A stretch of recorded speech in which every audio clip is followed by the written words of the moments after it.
Hi guys, my name is Caitlin Knudsen, and the three interesting things about me is that I've been in the Army for 5 years, the Army National Guard.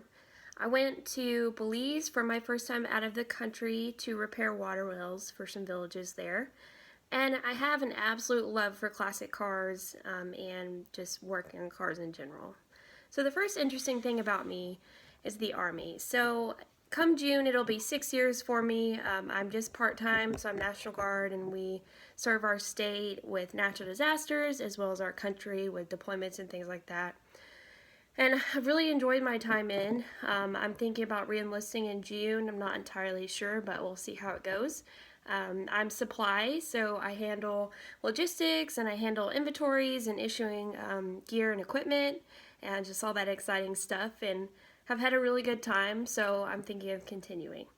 The second most interesting thing about me is that I went on a mission trip of sorts to Belize to repair some water wells for villages there. They were infested with E. coli and just really bad, and they were stunting the growth of children there, so I was able to go and help repair them, and I actually drank out of one of them, and it was a really neat experience. And we stayed in the jungle, and there was howler monkeys and jaguars, and it was just super awesome, a good experience. So if you ever get a chance, be sure to go to Belize.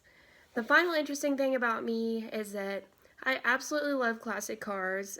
My favorite car would be a '69 Mustang. That was a perfect year for vehicles. And I just really love anything from about the 1980s and back.